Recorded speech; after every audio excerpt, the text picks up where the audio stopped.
DKT UPSC CSC। अगर आप केवल सिविल सर्विस परीक्षा के प्रीलिम्स, मेंस और इंटरव्यू के वीडियो देखना चाहते हैं तो सब्सक्राइब करें DKT UPSC CSC चैनल। यहाँ आपको टॉपर्स के वीडियो रैंक के हिसाब से अरेंज मिलेंगे। चैनल के लिंक के लिए डिस्क्रिप्शन बॉक्स में जाएं। Hello everyone, my name is Apurv Dikshit. I have secured rank 11 in Indian Forest Service Examination 2021 और इस वीडियो में मैं आपसे स्ट्रैटेजीज और प्रिपरेशन की बजाय मैं आपसे मेंटल एस्पेक्ट जो यूपीएससी के होते हैं उसके बारे में बात करना चाहूँगा। तो इस वीडियो को मैं कुछ पार्ट्स में बांट रहा हूँ। सबसे पहले उसमें मैं अपनी जर्नी डिस्कस करूँगा। उसके बाद मैं 3 एस्पेक्ट्स जो होते हैं जो मुझे लगता है कि इस प्रिपरेशन में जो चाहिए होते हैं, स्पेशली अगर आपकी प्रिपरेशन थोड़ी लंबी खिंच जाती है और अगर आपको लंबा सस्टेन करना है तो किन किन चीज़ों का ध्यान रखिए, मैं उन 3 एस्पेक्ट्स को फिर अलग अलग डिस्कस करूँगा। तो सबसे पहले अगर मैं अपनी जर्नी की बात करूं तो मुझे ये पोजीशन आज रैंक 11 है 6 साल के एफर्ट के बाद। तो मैं 2016 में ग्रेजुएट हुआ था IIT ISM धनबाद से और मैं उस वक्त मेरा कॉलेज से प्लेसमेंट हुआ था, बट मैं उस प्लेसमेंट में जब कंपनी ने मुझे बुलाया था तब मैं गया नहीं था। तो जब 2016 में मैं जस्ट दिल्ली आया था, ये बात होगी मई 2016 की, और उसके बाद जस्ट 2 या 3 महीने बाद मैंने अपना पहला प्रीलिम्स दिया था। उस प्रीलिम्स में बहुत एक्सपेक्टेशंस नहीं थी मेरी, क्योंकि मुझे लगा था मैं बहुत ही थोड़ा प्रिपरेशन नहीं थी ऐसी, और उस प्रीलिम्स में मेरा फिर क्लियर नहीं हुआ। और इस चीज़ को बहुत मेरा उसमें प्रीलिम्स क्लियर ना होना इतना मुझे दुख नहीं हुआ था, बिकॉज मुझे पता था प्रिपरेशन बहुत है नहीं, बहुत अंडर कुक्ड था मैं उस वक्त। और उसके वहाँ से बट उस रिज़ल्ट की वजह से मेरा कुछ टाइम का थोड़ा सा ब्रेक आया था कि मेरी पढ़ाई उस वक्त होना इमिडिएटली रिजल्ट के बाद थोड़ी सी मुश्किल हुई थी, डिस्पाइट द फैक्ट कि मेरी प्रीलिम्स की प्रिपरेशन बहुत अंडर कुक्ड थी। फिर अगले साल मैंने वापस से प्रीलिम्स दिया। ये पूरा साल की प्रिपरेशन के बाद था, पूरे साल की मेहनत के बाद था। मैंने 2017 में प्रीलिम्स उस वक्त शायद जून में होता था, तो उस वक्त प्रीलिम्स अपीयर किया और ये पूरी प्रिपरेशन के बाद था। बट अनफॉर्चुनेटली मेरा उस टाइम भी प्रीलिम्स क्लियर नहीं हुआ था। उस टाइम वो जो प्रीलिम्स शायद एक क्वेश्चन से ही रहा था, बहुत माइनर नंबर मार्क्स से मैंने वो कट ऑफ मिस किया था। बट उस प्रीलिम्स के बाद बहुत निराशा थी, बहुत हताशा थी। It was difficult for me to pick myself up, क्योंकि मुझे लगा था मैंने साल भर बहुत एफर्ट डाला है और चीज़ें नहीं मेरे जिस तरीके से मैं चाहता था वैसे पैन आउट नहीं करी, और वो प्रीलिम्स के बाद मेरे लिए थोड़ा सा पढ़ना बहुत मुश्किल हो रहा था। तो उस वक्त मैंने इमिडिएटली मैंने प्रिपरेशन से ब्रेक लेने का डिसाइड किया था। उस वक्त चांस की बात थी कि जस्ट SSC CGL 2017 का एग्ज़ाम था, जो मैंने हार्डली बहुत ही कम टाइम की प्रिपरेशन, शायद 1 या 2 हफ्ते में शायद Tier 1 से पहले पढ़ा था, और मैंने वो एग्ज़ाम दिया था। एंड फॉर्चुनेटली फॉर मी वो एग्ज़ाम थोड़ा सा ठीक सा चला गया था। तो यहाँ पे Tier 1 था, और ये बात कर रहा हूँ मैं आपसे अगस्त 2017 की, राइट। तो अगस्त 2017 से फिर उसके बाद Tier 2 वगैरह हुआ था। मैंने लगभग 4-5 महीने का ब्रेक था मेरी प्रिपरेशन, जब मैं यूपीएससी से इस प्रिपरेशन से सिविल सर्विसेज से थोड़ा सा दूर था। फिर आया नेक्स्ट अटेम्प्ट। मैंने नेक्स्ट अटेम्प्ट 2018 मैंने बैक टू बैक की सारे अटेम्प्ट दिए हैं।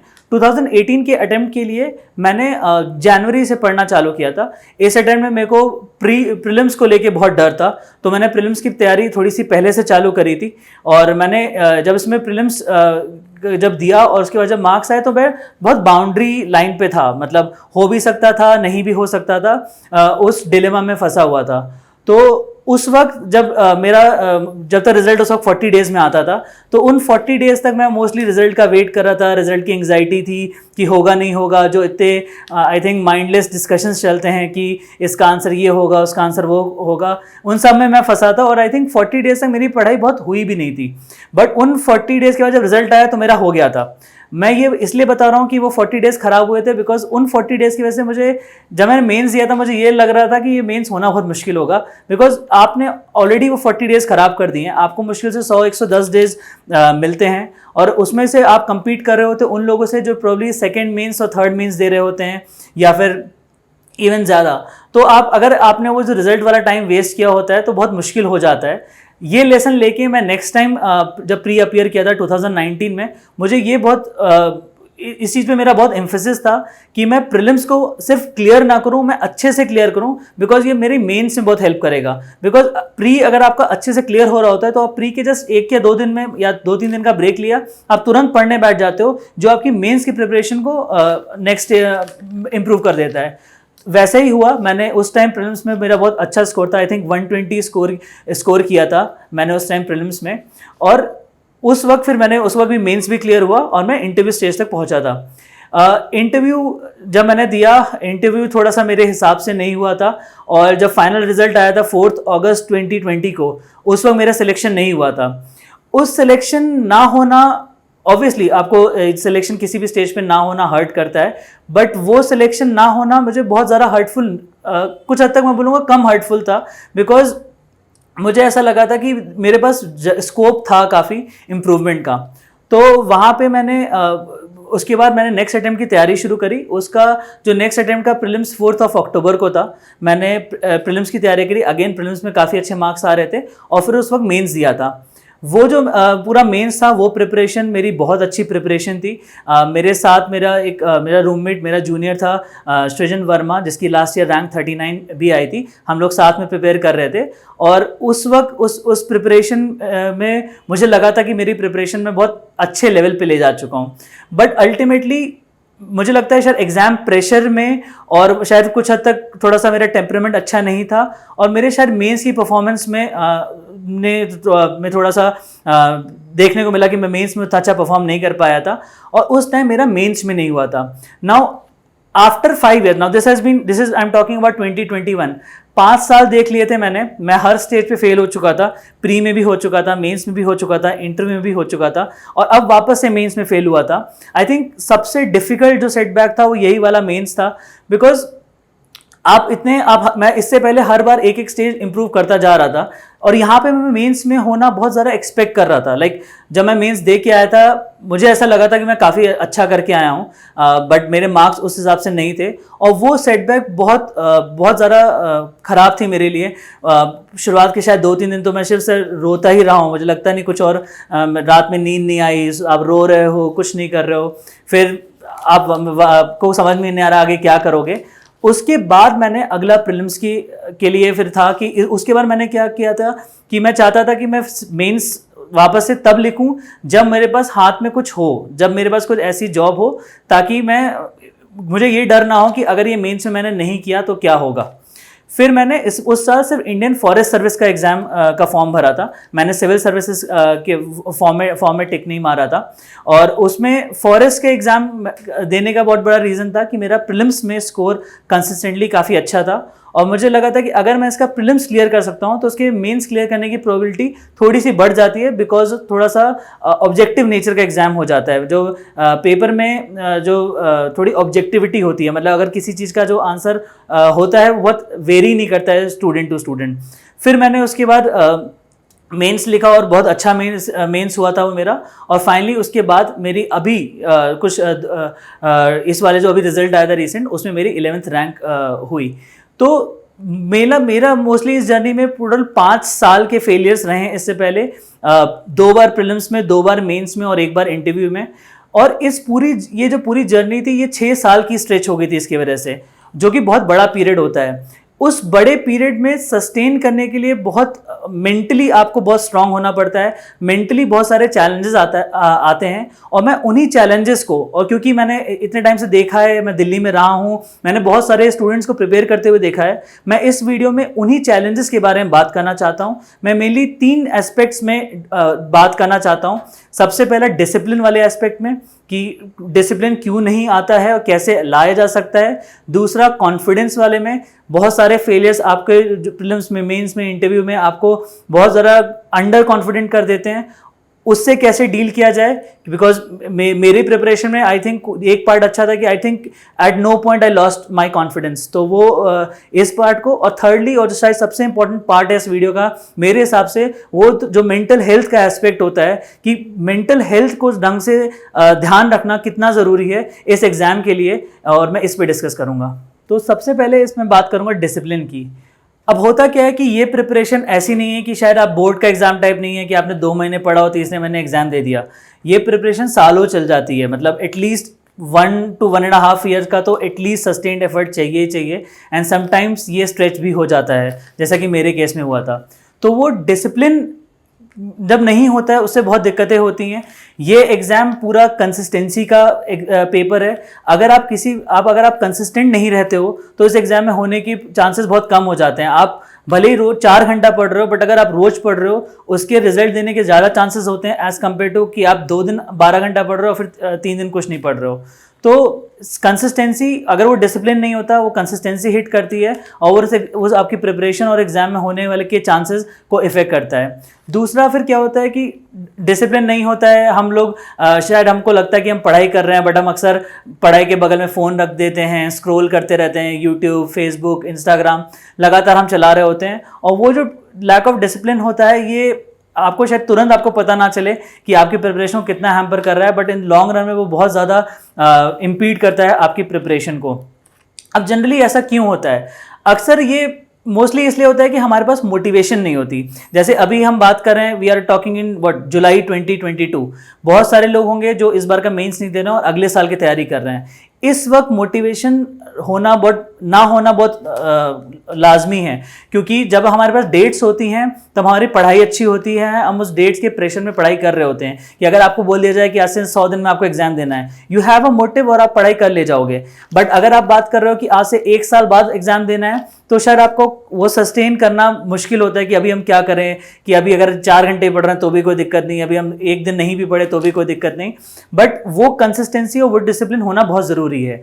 अब क्या कर सकते हैं? मुझे लगता है कि एक तो कंसिस्टेंसी के लिए आपको थोड़ा सा डेट्स का प्रेशर होना ज़रूरी है। अब ऑब्वियसली साल भर एग्जाम तो हो नहीं सकता, तो इस ऐसे केस में वो आप डेट्स का प्रेशर अपने आप क्रिएट कर सकते हो। जैसे मुझे लगता है कि टेस्ट सीरीज एक बहुत ही अच्छा मीडियम होता है आपको डिसिप्लिन क्रिएट करने का, कि आप एक टेस्ट सीरीज ज्वाइन कर लो। उस टेस्ट सीरीज में आप डिसाइड कर लो अपने हिसाब से कि आप इस हफ्ते ये टेस्ट दोगे, इस हफ्ते वो टेस्ट दोगे। फिर वो टेस्ट कुछ भी हो जाए, आंधी आए, तूफान आए, जो हो जाए, वो टेस्ट उस दिन देना है तो देना है, चाहे उसमें बिल्कुल प्रिपेयर ना भी कर पाए हो किसी भी वजह से, बट वो देना है। वो डिसिप्लिन, वो कंसिस्टेंसी होना बहुत ज़रूरी है। तो वो अगर आप टेस्ट सीरीज ज्वाइन कर लेते हो, वो टेस्ट सीरीज का जो प्रेशर होता है ना, वो आपसे ये काम करवाता है। मार्क्स कम आते हैं, कोई बात नहीं, मार्क्स कम आएंगे, अगले में इंप्रूव हो जाएंगे। बट द फैक्ट कि आप उठ के आप वहां जाके अपीयर कर रहे हो ना, यही अपने में आपकी दिखाता है आप कितना डिसिप्लिन्ड हो, and it will go a long way in your preparation, in your success in this examination. Secondly, जो सस्टेनेबिलिटी की बात होती है कि आप इतना लंबा सस्टेन करने के लिए it is just as important कि आप ब्रेक्स लेते रहो। अब मैं ब्रेक लेने का मतलब ये नहीं कह रहा हूँ कि आप पूरा हफ्ते भर गायब हो गए, आप पूरा पार्टी कर रहे हो, ये बिल्कुल भी मतलब नहीं है। बट ब्रेक्स लेने का मतलब ये है कि जैसे साल में होता है कि आप प्री के शायद 2 या 3 महीने पहले से लेके मेंस तक शायद सबसे इंटेंस प्रिपरेशन चाहिए होती है। मेंस के बाद ऑब्वियसली 10-15 दिन का आपका ब्रेक बनता है कि आप मेंस के बाद, अगर आपको लगता है आपको मेंस इंप्रूव करना है, आप उसके बाद मेंस के लिए इंप्रूव करो। बट मेंस के बाद एक ब्रेक होना बहुत थोड़ा सा ज़रूरी हो जाता है और आप साल भर ये चीज़ सस्टेन नहीं कर पाते हो।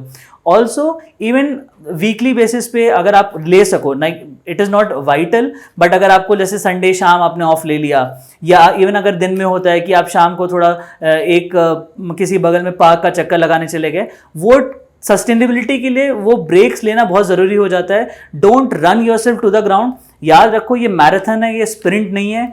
ये ऐसा नहीं है कि हम आज 12 घंटे पढ़ेंगे और कल 12 घंटे पढ़ेंगे और पढ़ते चले जाएंगे। साल भर ये सस्टेनेबल नहीं होता है। वट एवर सस्टेनेबल आवर्स, कोई घंटे का एग्जाम है नहीं कि आप इतने घंटे देना ज़रूरी होता है, ऐसा कुछ नहीं होता। जो भी आपको लग रहा है जस्ट सस्टेनेबल बेसिस पे दो, ब्रेक्स लेते रहो, मेक श्योर आपका शेड्यूल सस्टेनेबल हो और थोड़ा सा अपने ऊपर डेट्स का प्रेशर रखो। तो ये हो गया पहली पार्ट।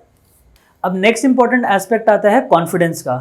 अब कॉन्फिडेंस, ऑब्वियसली आप जब बार बार फेलियर्स देखते हो कि कभी प्री नहीं पार हो रहा है, कभी मेंस नहीं हो रहा है, बहुत सारे मेरे साथ के ही फ्रेंड्स ऐसे हैं कि कभी आपका प्री 1 नहीं निकला, 2 बार नहीं निकला, 3 नहीं निकले, 4 नहीं निकले, 5 प्री लगातार नहीं निकल रहे हैं। इट इज़ वेरी नेचुरल कि आपका कॉन्फिडेंस थोड़ा सा नीचे जाए, but it is equally vital कि आप वहाँ से वापस आओ, क्योंकि ये जो कॉन्फिडेंस सेटबैक होता है ये लाइफ टाइम आप कैरी कर सकते हो इस चीज़ को।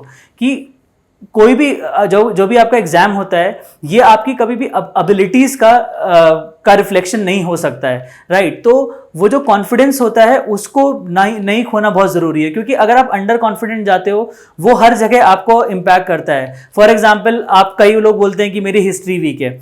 अगर आपको लगता है आपकी हिस्ट्री वीक है, this statement is a valid statement to make 2 months before your prelims exam, क्योंकि अब तब आप 2 महीने में आप उसको इंप्रूव कर सकते हो। बट अगर आप एग्जाम से एक दिन बोल रहे हो कि यार मेरी हिस्ट्री वीक है, तो पक्की बात यह है कि एग्जाम में प्रीलिम्स का क्वेश्चन एक हिस्ट्री का आएगा, जहां पे आप उसको हिस्ट्री देख के आप उसको फाइट भी नहीं दोगे इस क्वेश्चन में। जबकि उस क्वेश्चन में अगर आप थोड़ा भी ध्यान से पढ़ते, कभी बार होता है कि आपका कोई हिस्ट्री में वर्ड है, उस वर्ड को 2 पार्ट में आपने डिवाइड किया और आपको कुछ समझ में आने लग जाता है और आपको आंसर दिख जाता है। बट अगर आप आप अंडर कॉन्फिडेंस लेके जा रहे हो कि यार मेरी हिस्ट्री वीक है, तो वो क्वेश्चन आपसे पक्का नहीं होगा, वो पक्का छोड़ के आ जाओगे, ठीक है। तो एक आपको वहां पर कॉन्फिडेंस रिफ्लेक्ट होता है। दूसरा, आपका एग्जाम टेम्परामेंट जो होता है कि कई बार हम इतना अंडर कॉन्फिडेंट जाते हैं कि हमारे एग्जाम में हम अपना टेम्परामेंट लूज कर देते हैं और हम एग्जाम में अच्छा परफॉर्म नहीं कर पाते हैं जितना हम अच्छा परफॉर्म कर सकते हैं। तीसरा, कई बार होता है उस कॉन्फिडेंस की वजह से हम अपने आप को आइसोलेट कर लेते हैं, हम लोगों के बीच नहीं जाते हैं। हम कई बार कुछ ग्रोसरी लेने गए तो कोशिश करते हैं कि कोई देख ना ले। तो ये कॉन्फिडेंस अगर हो रहा है ना, तो ट्रस्ट मी, ये आपकी और आपकी पर्सनैलिटी को बहुत इम्पीड कर रहा है। ये आपको रिकॉग्नाइज करना चाहिए। देखिए, ये जो एग्ज़ाम है, ये आपसे किसी ने बोला नहीं था कि ये एग्ज़ाम दो। आप इस एग्ज़ाम प्रिपरेशन में आए हो, खुद से आए हो, अपनी मर्जी से आए हो, और अगर किसी के कहने पे कर रहे हो तो अभी छोड़ दो। अगर आप खुद से आए हो इस एग्जाम में प्रिपेयर करने, तो याद करो क्यों आए हो। अगर आपको क्लियर नहीं है तो प्लीज एक पेपर लो और पेपर पे लिखो कि क्यों ये कर रहे हो, और अपने वो पेपर साथ रखो। रिमाइंड योरसेल्फ कि क्यों ये चीज कर रहे हो। वो कॉन्फिडेंस रखना, हैविंग बिलीव कि आप this is the reason why you are doing it और इसलिए ये कर रहे हो, ये बहुत जरूरी हो जाता है, ठीक है। और अगेन, ये किसी ने नहीं बोला आपको ये एग्जाम देने को। आप जिस पॉइंट ऑफ टाइम पे चाहो इस एग्जाम को छोड़ के जा सकते हो, and it is okay to quit this. ये एग्जाम कोई बहादुरी नहीं है कि इस एग्जाम को दिए जा रहे हो। It is totally okay to quit this exam, and this is not a judgement of your capabilities or of your personality. But if you let this exam affect your confidence, this is a kind of judgment on your personality as well. So don't lose that personality. Ensure कि आप कर रहे हो तो खुशी करो। जब आपको लगे छोड़ दो। There are 100 better things to do. मुझे लगता है कि कई बार इन जॉब्स को हमने बहुत ग्लोरीफाई कर रखा है कि IAS बन गए तो ये हो जाएगा, वो हो जाएगा। बट अल्टीमेटली अगर आपकी पर्सनैलिटी इंपीड कर रही हो ना, कोई मायने नहीं रखता है। आप इसके अलावा कहीं भी जाओगे आपको वहां पे भी दिक्कत रहेगी। बट अगर आप इस पूरी प्रिपरेशन से अपनी पर्सनालिटी में इंप्रूवमेंट कर सकते हो ना, इट विल, इररिस्पेक्टिव आप एग्जाम को निकालो ना निकालो, ये आपको लाइफ में बहुत लॉन्ग सर्व करेगा। तो प्लीज ध्यान रखो कि कब क्यों आप कर रहे हो, और ये हमेशा साथ रखो। एंड फिर देख लो कि अगर आपको आगे देना चाहिए कि नहीं देना चाहिए, फिर डिसाइड करो कि क्यों, कब तक ये कर सकते हो। बट इस एग्जाम को अपना कॉन्फिडेंस मत इफेक्ट होने दो। ये एग्जाम बिल्कुल भी आप क्या कर सकते हो ये बिल्कुल भी नहीं बताता है। ये एग्जाम है, कुछ भी हो सकता है यार। इसमें छोटी छोटी चीज़ें गलत जाती हैं, आप लिस्ट से बाहर अंदर बाहर हो जाते हो। प्री में 1-2 क्वेश्चन होते हैं, आप लिस्ट प्री नहीं क्लियर हुआ। मेंस में कभी बार होता है कि मेरे साथ हुआ था शायद 2020 वाले मेंस में कि मुझे केस स्टडीज बीच में 1 घंटे मेरे को केस स्टडी समझ में आना बंद हो गई थी, कुछ नहीं समझ में आ रहा था, दिमाग में जा नहीं रहा था। पूरा मेंस, पूरा ईयर खराब हो गया था उस चक्कर में। तो ये छोटी छोटी चीज़ें बहुत बड़ा गैप क्रिएट कर देती हैं। बट हमको ध्यान रखना है कि एटलीस्ट हम अपना कॉन्फिडेंस लूज ना करें इन सबकी वजह से। अब जो थर्ड इंपॉर्टेंट एस्पेक्ट है वो है मेंटल हेल्थ का एस्पेक्ट इस एग्ज़ाम में। आई वॉज वेरी फॉर्चुनेट कि मेरे साथ ऐसा मेंटली मुझे बहुत इश्यूज नहीं हुए थे, because I think I had a very good support system. But I have seen so many people जो इस एग्ज़ाम की वजह से इतने मेंटल ट्रॉमा में होते हैं, एक पूरी मेंटल मेस होती है उनके हेड में, and they don't even realise this. आप यहाँ पे आप पटेल नगर से लेके ओल्ड राजेंद्र नगर निकल जाओ, आपको स्ट्रेस की वजह से हेयर फॉल बहुत कॉमन दिखने को मिल जाएगा। लड़कियों में अक्सर PCOD देखने को मिल जाता है, और इसके जो स्ट्रेस होता है इसके बहुत सारे फिजिकल रिप्रिकॉशंस होते हैं। अभी मेरी कुछ दिन पहले एक फ्रेंड से बात हो रही थी, वो बता रहा था कि उसको प्रीलिम्स के बाद इतना ज़्यादा स्ट्रेस था कि उसकी पूरी बैक एक कर रही थी, and he couldn't even stand. और इवन मैं अगर अपनी बात बताऊं तो लास्ट ईयर प्रीलिम्स के पहले कुछ एक छोटा सा पीरियड था 2-3 महीने का, जहाँ पे बहुत ज़्यादा स्ट्रेस फील करता था, क्योंकि मैं जैसे मैंने बताया था उस टाइम पे कि मैं उस वक्त मेंस में नहीं हुआ था, और जब आप इंटरव्यू के बाद जब आपका मेंस क्लियर नहीं होता है तो आपको बहुत ज़्यादा इम्पैक्ट पड़ता है, और जब आप प्रीलिम्स देने जा रहे हो तो उस वक्त बहुत ज़्यादा प्रेशर मैं फील कर रहा था। वो इतना होता था कि मुझे कभी लगता था मेरा सर फट जाएगा पूरा, और आई डिड, मतलब जो नई चीज़ें करनी चाहिए, मैं कॉम्बीफ्लम खा के रेड बुल पी रहा हूँ जस्ट टू मेक श्योर कि मैं पढ़ाई कर पा रहा हूँ, but this is not a very healthy thing to do, और लॉन्ग टर्म में इसके बहुत ही खराब रेपरकशंस होते हैं। ये एग्जाम आपकी फिजिकल और आपकी मेंटल हेल्थ से बड़ा नहीं है। This is the biggest asset that you have, and please make sure कि आप ये इस चीज़ को लूज़ ना करो। आपकी मेंटल हेल्थ और आपकी फिजिकल हेल्थ बहुत वाइटल है आपके आगे के हेल्दी लाइफ के लिए, तो डोंट प्ले विद दिस। और ये एग्जाम ऐसा प्रेशर डालता है कि ऐसा हो जाता है। अब ये जो स्ट्रेस होता है, ये जो प्रेशर होता है, आप बहुत जो आप इस मेंटल, जो आपकी मेंटल मेस होती है, आप इससे एग्जाम का टेम्परामेंट इफेक्ट होता है। आई नो माई फ्रेंड्स कि आप एग्जाम में जा रहे हो, आपको ब्लैकआउट हो जा रहा है, you are not able to concentrate properly, आप क्वेश्चंस नहीं सॉल्व कर पा रहे हो, और this is not just exam निकलना बहुत छोटी सी बात हो जाती है, बट ये लाइफ लॉन्ग बहुत बड़ा स्कार है जो आप शायद कैरी कर सकते हो। So please don't play with this. अब इसके लिए क्या किया जा सकता है? सबसे पहले, if you are feeling the impact, अगर आपको लग रहा है that you are not in a good mental state, अगर आपको ये ज़्यादा लग रहा है तो प्लीज़ टेक प्रोफेशनल हेल्प। मैं कोई डॉक्टर नहीं हूँ, बट आई कैन रिकमेंड कि ऐसे में प्रोफेशनल हेल्प ही आपको इससे बाहर ला सकती है। तो बिल्कुल भी शर्माने की ज़रूरत नहीं है। आप लोग प्रिपरेशन कर रहे हो, you know the mental health issues जो इस वक्त सब लोग फेस करते हैं, please take professional help if you are facing this issue. Secondly, और क्या कर सकते हैं? Secondly, please talk to people. लोग कोई भी हो सकता है कि आप किसी से भी अगर बात कर सको, और बहुत ईमानदारी से अगर अपने आप फेलियर्स एडमिट करते हो कि हाँ मुझे ये दिक्कतें हो रही हैं, ये फेलियर एडमिट करते हो, आप सामने वाले बंदे से ज़्यादा रिलेट कर पाते हो, वो बंदा भी ज़्यादा एम्पैथाइज कर पाता है आपके साथ, और आप ऐसे करके आप रियलाइज़ करते हो कि आप अकेले नहीं हो। और जो भी आप डिफिकल्टीज के थ्रू आप जा रहे हो इस एग्जाम की प्रिपरेशन में, I know it's very traumatic, I know it can be extremely mentally very very harsh on you, but अगर आप बात करोगे, आप रियलाइज करोगे कि आप अकेले नहीं हो, और उस वक्त शायद आपको थोड़ा हल्का महसूस हो। तीसरा, इस एग्जाम में सबसे, आई थिंक मेरे लिए सबसे इंपॉर्टेंट रहा है कि जो फैमिली का सपोर्ट रहा है। फैमिली को अपने क्लोज रखना it's very very very vital for this examination, कि नो मैटर वॉट, जैसे मेरी घर पे अक्सर सुबह 9 बजे के राउंड में घर पे फ़ोन होता ही होता है। नो मैटर वॉट, मेरा एग्ज़ाम निकले ना निकले, कुछ हो जाए, 9 बजे घर पे बात होनी है तो होनी है। रात को मेरी अक्सर मेरे भाई से बात हो रही होती है, भाई कुछ भी हो जाए, रिजल्ट हो ना हो, भाई से बात होनी है तो है ही है। तो दीज आर द थिंग्स जो इररिस्पेक्टिव ऑफ एग्जाम आपके साथ कैरी कर रहे हो, तो इनको अपने क्लोज रखना बहुत ज़्यादा वाइटल होता है। आप फैमिली से लड़ के या फैमिली के अगेंस्ट जाके ये सब चीज़ें बहुत और फ्रिक्शन क्रिएट करती हैं। वो फैमिली का सपोर्ट होना कि कुछ भी हो जाए मेरी लाइफ में, ये लोग तो हमेशा साथ बंधे ही रहेंगे ना, तो ये बहुत इंपॉर्टेंट होता है कि आप मेंटली बहुत एक अपने उसमें जोन में नहीं जाते हो। And trust me, your parents understand you more than you think they understand you. आप कुछ भी हो जाए, the only thing your parents word, mummy हमेशा पूछते रहेंगे बेटा खाना खाते रहना अच्छे से, बेटा फ्रूट्स ले लो, बेटा ड्राई फ्रूट्स खा लो, पापा पूछते रहेंगे कि पैसे कम तो नहीं हैं, कुछ पैसे भेज दें। रियलाइज दिस इंपॉर्टेंस कि this is very very very crucial support in this preparation, and just hold them strong, hold them close to you, and this is something that is going to take you through this long preparation. Fourthly, your friends. This preparation मेरे case में I think बहुत बड़ा contribution मेरे friends का रहा है। I have had some very very good and very close friends, very small set of friends but very close. I am very close to them.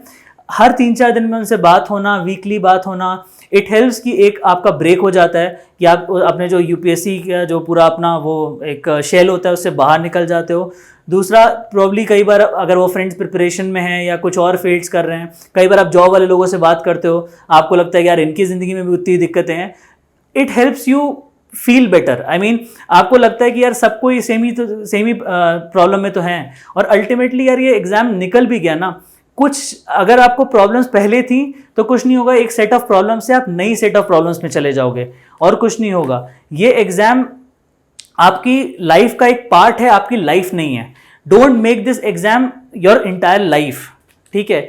Exam है, अगर आप एग्जाम से पहले खुश रहना जानते हो, एग्जाम के बाद भी आप खुश रह सकते हो। And trust me, I know people जो एग्जाम से पहले भी ना खुश थे, एग्जाम निकल गया, आज वो सर्विस में है, उसके बाद भी ना खुश हैं। It will not change the way you see and the way you perceive life, right? तो at the end of the day this is just a job and maybe a good job, but trust me, there are 10,000 better things to do in life than this job itself. तो please इस exam को एक exam type लो, इस exam को अपना जीवन ना बना लो, इस एग्जाम के बियॉन्ड देखो। And trust me, there are, अगर आपको किसी पॉइंट पे लग रहा है ना कि ऐसा नहीं है कि नहीं मेरे तो सिर्फ यही है, आप एक बार बाहर निकल के देखो, आप एक बार मार्केट में निकल के देखो, छोड़ दो प्रिपरेशन थोड़े टाइम के लिए, देखो आप कहाँ क्या क्या कर सकते हो। What ever works for you, आप कुछ ना कुछ पाथ निकाल लोगे। यार हम लोग एक नए नए ऑप्शनल चेंज, कई लोग होते हैं 2-2 3-3 ऑप्शनल चेंज कर जाते हैं। एक ऑप्शनल की प्रिपरेशन 4 महीने ऑलमोस्ट ग्रेजुएशन के बराबर होती है।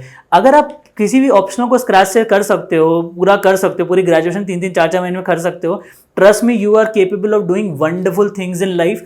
आप कोई भी लाइफ स्किल, कोई भी स्किल डेवलप करके आप जॉब ले सकते हो। आपको भी ऐसा लग रहा है कि नहीं, मैं ये नहीं होगा तो मैं क्या करूंगा, trust me, there are thousands of opportunities lying outside. You are just caught in your own hole, जिससे आप बाहर नहीं निकल पा रहे हो। बट ट्रस्ट मी, बाहर निकलो, आपके पास बहुत अपॉर्चुनिटीज हैं।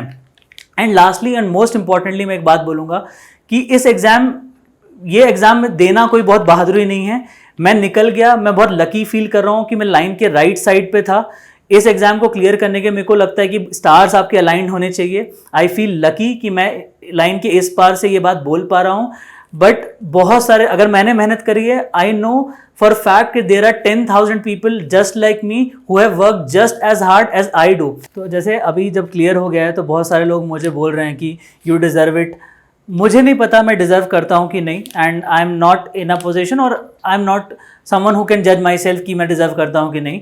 बट मैं ये ज़रूर जानता हूँ कि अगर मैं डिजर्व करता हूँ, there are 10,000 people and probably even more who are just like me, who deserve it just as much, and probably they have just कुछ ना कुछ किसी रीज़न की वजह से वो लाइन के शायद इस पार नहीं है। तो बहुत it's very unfortunate because such is the competition in India कि शायद सबका क्लियर नहीं हो सकता। बट ट्रस्ट मी, जिनका भी बहुत माइनर मिस कर रहे हो, चाहे आप माइनरली प्रीलिम्स मिस कर रहे हो 1-2 क्वेश्चन से, चाहे आप मेंस थोड़े टाइम मार्क्स से मिस कर रहे हो, या बहुत सारे लोग बहुत अनफॉर्चुनेटली इंटरव्यू प्रॉब्ली कुछ मार्क्स से, इंटरव्यू मतलब फाइनल लिस्ट में कुछ मार्क्स से मिस करते हैं। Trust me, you are just as capable.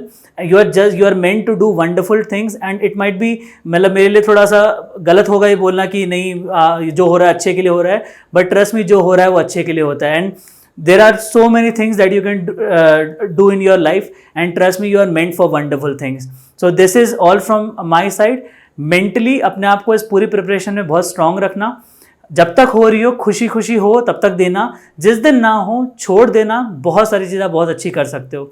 In the end, I would like to thank DKT team to have given me this opportunity and to have to able to reach out to as many people as possible, because I feel this is something that is very important for all the aspirants, और जो सारे aspirants होते हैं सभी इसको face करते हैं। So again a very heartful thank to DKT team so that I am able to reach to all of you. Thank you so much.